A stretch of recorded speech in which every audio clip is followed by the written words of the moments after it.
Diamonds Are Forever was released in 1971, bringing the James Bond series into the 70s with a tawdry film to match the decade. Eager to return to the winning formula found of Goldfinger, the producers did all they could to replicate its success. With money being no object, Sean Connery was enticed back to the role, with a whopping salary of £1.25 million. Goldfinger director Guy Hamilton was brought back, and even Shirley Bassey returned to sing the theme song. Ultimately, however, a Goldfinger this film is not. Due to a disappearance in diamond supplies, Bond is sent to follow a smuggling ring which eventually brings him to Las Vegas. There it's discovered millionaire recluse Willard White is using diamonds for his space satellite. Having been kidnapped by Blofeld, the satellite is converted into a deadly space laser. No, not that one. Ready to extort the world's superpowers. Notice something missing from that? Before reviewing what the film actually contained, it must be noted what it lacked. Any mention of Bond's marriage, his loss, or its effect on him. Nothing. Unless you count his somewhat eager attempt to track Blofeld in the pre-title sequence, there's no emphasis on his revenge, despite the fact that this time, it really is personal. This could have been a determined sequel, a Bond ruthless in his attempt for revenge. A continuation of everything on Her Majesty's Secret Service set up.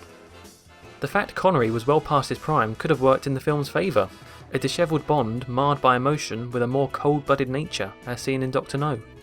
In other words, it could have been a little something like this. You said you weren't motivated by revenge. I'm motivated by my duty. No.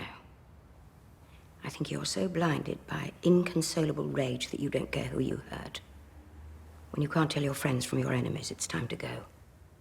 Instead, we got the complete opposite. A camp, tacky, over-the-top affair that smothers anything left over by its predecessor. What can I bring you back from Holland? A diamond? In a ring? I mean, really, Moneypenny, too soon? And yet, for all the wasted potential, what Diamonds Are Forever ended up being is still a flamboyant, enjoyable entry into the series. Connery once again was just going through the motions, but at least this time he seems to be enjoying himself slightly more.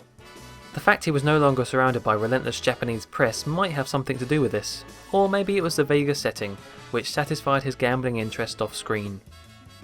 3 Bond films, 3 different Blofelds. Diamonds Are Forever has a Blofeld that might be recognisable to some. Charles Gray steps into the Mouseau, who had previously played Dicko Henderson in You Only Live Twice. In cheesy fashion, he hams it up to such an extent Blofeld is reduced from world-dominating villain to fussy schoolteacher. It all seems so perfectly simple. I suppose one just presses that and out it pops.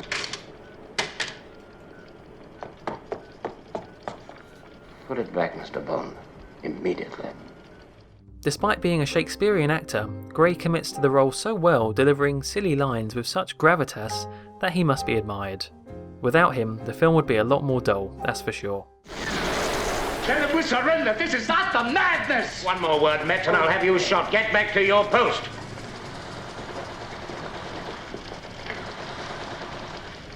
Prepare my battle sub immediately.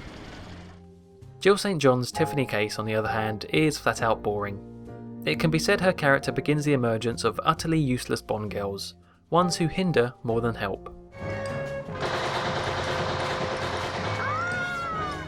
2 of Blofeld's henchmen, or rather hitmen, must also be mentioned, Mr. Wint and Mr. Kidd.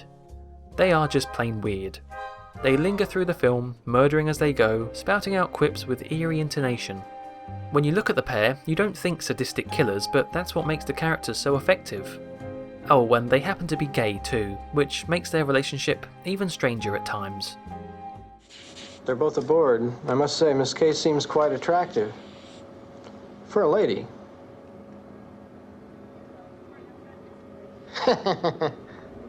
So Diamonds Are Forever contains a strong assortment of supporting characters, but the neon backdrop of Las Vegas is what really brings out this film's charm. Bustling casinos bursting with colour, intermixed with dusty desert scenery. Everything has a wash of gaudiness which gives way to the bizarre scenes and somehow lets them work, whether it be Blofeld in drag or moon buggy escapades. And credit where it's due, the film does contain some impressive sequences.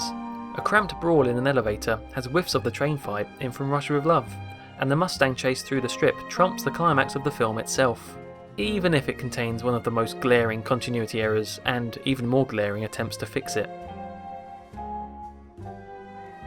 Despite box office success, Diamonds Are Forever is a controversial film. While some would prefer what happened in Vegas to stay in Vegas, others see it as a guilty pleasure, myself included. It glides past disappointing straight into so bad it's good territory, and love it or hate it, a new era of camp films are about to begin, reigned over by a brand new Bond.